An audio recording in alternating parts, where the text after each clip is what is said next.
السلام عليكم ورحمة الله وبركاته، وأهلا بكم في المحاضرة ال 12 من محاضرات المصطلحات الطبية، واللي هنتكلم فيها إن شاء الله عن بعض الصفات. هناخد الصفة والمرض كمثال عليها. يبقى هناخد صفة ومرض.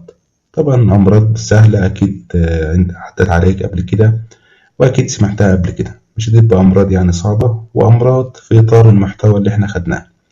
ويلا بينا نبدأ. بس قبل ما نبدأ منساش تعمل لايك واشتراك في القناة وتشير الفيديو لصديق ليك داخل إن شاء الله كلية الطب أو في كلية الطب وبالنسبة له المصطلحات دي صعبة. ويلا بينا نبدأ.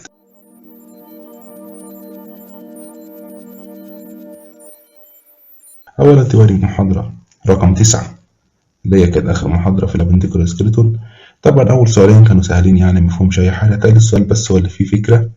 بيقول لك لماذا الإسكابولا تعتبر من الأبنديكولار سكيلتون مع إن هي لوكيتد نير ذا ثوركس، مع إن هي بتقع أو موجودة قريبة من الثوركس. أقول لك هو إحنا لما قسمنا الأبنديكولار والأكزيال قسمناه على أساس إيه؟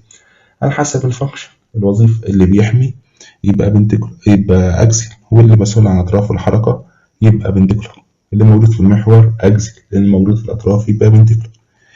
هتقول له بقى بيكوز كلاسيفيكيشن، لأن التقسيم أو التصنيف بيعتمد على الفانكشن والأناتوميكال كونكشن وليس اللوكيشن. تعالى بقى على الكيس اللي عندنا في المحاضرة دي. هما 2 كيس بس زي ما انت شايف، كيس صغيرة يعني مفهومش أي حاجة، وكل كيس عليها سؤال. الكيس الأولى بيقول لك شخص الهارت ريت بتاعه 130 بيت بير مينيت، يعني 130 ضربة في الدقيقة. بيقول لك بقى ايه وات از ميديكال تيرم. ميديكال تيرم اللي هو المصطلح الطبي لهذه الحالة.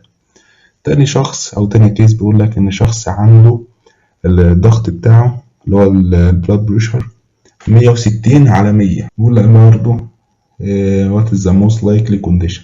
هيكتب برضه وصف الحالة دي. إن شاء الله نحلوها في آخر المحاضرة. على أول صفتين معانا هايبر وهايبو. لو عايز أقول حاجة عالية أو حاجة زيادة عن الطبيعة أقول هايبر. لو عايز أقول حاجة قليلة أو حاجة أقل من الطبيعي هقول هايبو. يبقى هايبر زيادة، وهايبو اللي هو طبيعي أو حاجة ناقصة عن الطبيعي. ده لو عايز أقول ضغط الدم دي مرتفع هقول هايبر اللي هو ارتفاع أو حاجة زيادة عن الطبيعة. تنشن اللي هو ضغط، يبقى هايبر تنشن ضغط الدم. لو عايز أقول انخفاض ضغط الدم هقول هايبوتنشن، يبقى هايبوتنشن انخفاض ضغط الدم.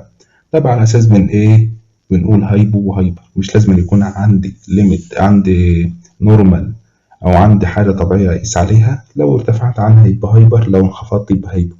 قال لك الضغط الطبيعي 120 على 80، وأكيد أنت عارف اللي هو 120 اللي هو الضغط الانقباضي، و80 اللي هو الضغط الانبساطي اللي هو السيستوليك والدايستوليك. يبقى الضغط الطبيعي 120 على 80. لو زاد عن كده يبقى هايبر تنشن، لو قل هايبوتنشن. يبقى دي احنا خدنا ايه برضو اللي هو هايبو وهايبر، صفتين أمثلة أمراض عليها اللي هو هايبر تنشن وهايبو. تاني صفتين عندنا اللي هو أكيوت وكرونيك. أكيوت يعني حاد، وكرونيك يعني مزمن. يعني ايه حاد؟ حاد لو المرض ده بدايته سريعة ومدته قصيرة. حاد يعني مش لازم يكون شديد أو معناه شديد. حاد لو المرض ده جه بسرعة ومشى بسرعة، اللي هو قعد فترة قليلة بس جه بسرعة. أما لو المرض ده فترته طويلة وبيتدرج أو يتطور على مدى طويل أقول عنه كرونيك أو مزمن. والمرضى الكرونيك اللي عندها أمراض كرونيك أو مزمنة دي طبعا بتبقى متعايشة معاه وبتبقى عارفاه. حتى المريض بيجي يقول لك مصطلحات طبية فأنت تستغرب وأعرف المصطلحات دي منين، لأن المرض ده عنده من زمان ومتعايش معاه. فيجي يقول لك والله أنا عندي التهاب في البرونكاي. البرونكاي اللي هي الشعب الهوائية، فأنت تستغرب عارف البرونكاي منين؟ لو المرض ده متعايش معاه فسمع كلمة من هنا وكلمة من هنا، فعرف برضو المصطلحات عن مرضه. تعالى بقى أمثلة عليها اللي هو أكيوت برونكايتس. أكيوت يعني حاد، برونكايتس برونكو يعني الشعب الهوائية، ايتس اللي هو التهاب، يبقى التهاب حاد في الشعب الهوائية. كرونيك برونكايتس التهاب مزمن في الشعب الهوائية. يبقى شوف نفس الالتهاب اهو، بس ايه الفرق منهم؟ ان الالتهاب بتاع الكرونيك قعد فترة طويلة وكل شوية تطور، بدأ صغير وبعد كده تطرشت فكبر فعمل التهاب شديد. اما الاكيوت دي بدأ بسرعة وقعد فترة قصيرة وبعد كده مشى. يبقى ممكن نفس المرض يبقى مزمن ونفس المرض يبقى أكيوت. أنا هو اللي بيحدد هو قاعد قد إيه ويتطور مع المدة ولا لأ، وبدايته كانت سريعة ولا بطيئة. تعالى بقى تاني صفتين معانا اللي هو آن أو أن أو بتدي معنى النفي أو ممكن تقول بدون أو نقص. زي أشهر مرض ممكن تسمعه اللي هو أنيميا. أنيميا دي عبارة عن مقطعين، آن أو آن اللي هو بدون أو نقص. إيميا حاجة متعلقة بالدم أو حالة في الدم معناها نقص أو نقص الدم أو فقر الدم. تاني مثال على آن اللي هي بتدي معنى النفي أو أنوريا. يوريا جاي من كلمة يورين اللي هو بول. لو عايز أقول غياب أو انقطاع شديد في إخراج البول هقول أنوريا. تاني مقطع معانا ديس اللي هو صعوبة أو خلل أو اضطراب. يبقى الفرق بين ديس يعني صعوبة، ممكن تعمل حاجة بس تعملها بصعوبة. آن لا، حاجة منقطعة خالص، يعني نسبة حدوثها ضعيفة جدا. زي إيه؟ زي ديسيوريا. ديسيوريا اللي هو صعوبة في التبول، انت بتتبول بس عندك صعوبة، مش زي انوريا. انوريا يعني غياب. تاني مثال على ديسنيا. ديسنيا اللي هو صعوبة التنفس، يبقى ديسنيا البي ما بتتنطقش، يبقى ديسنيا. ديس يعني صعوبة، نيا بتدل على التنفس، يبقى ديسنيا صعوبة في التنفس.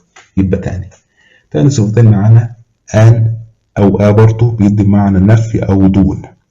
ديس يعني صعوبة، بتعمل حاجة بصعوبة. أنيميا يعني فقر الدم أو نقص الدم. أنوريا يعني غياب أو انقطاع شديد في البول. ديسوريا يعني صعوبة في التبول، أنت بتتبول بس بتتبول بصعوبة.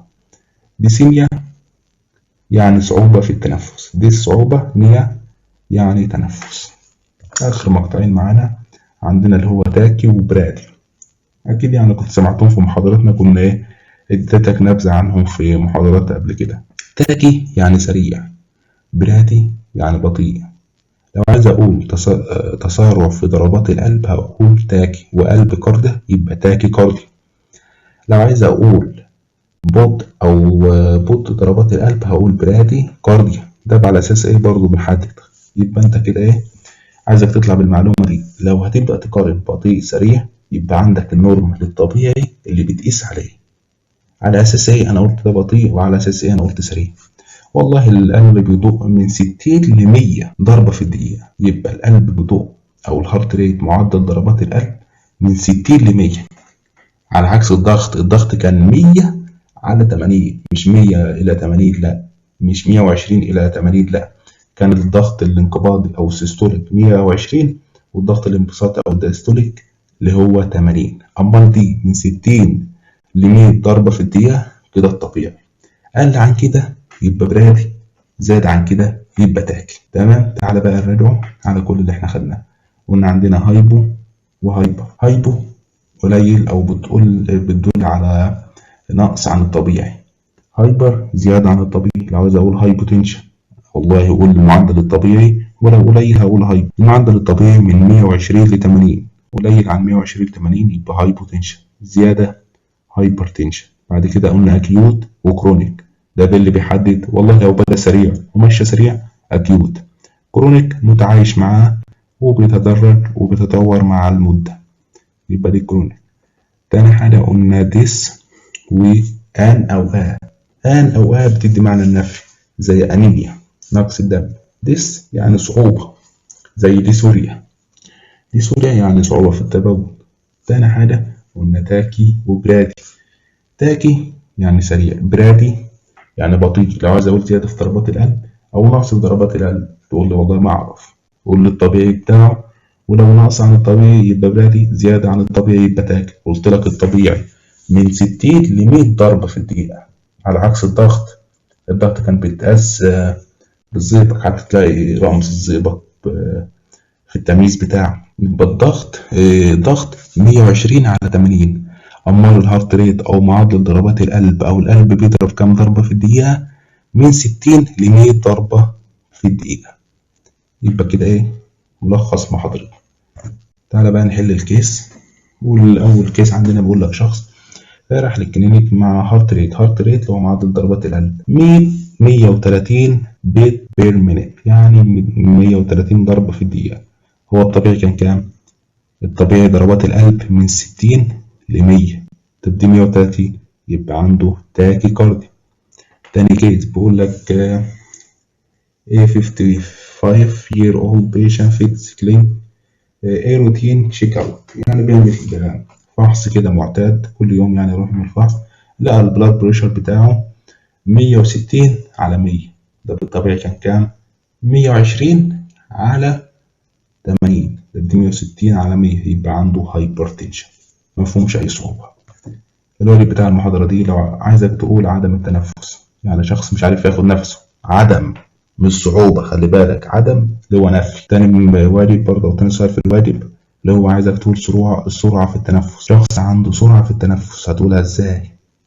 وبكده كنت هنا محاضرة النهاردة، أتمنى تكون استفدت. متنساش تعمل لايك وتشترك في القناة وتشير الفيديو لأصدقاء ليك في كلية الطب بالنسبة لهم المصطلحات دي صعبة، أو شخص داخل كلية الطب. والسلام عليكم ورحمة الله وبركاته.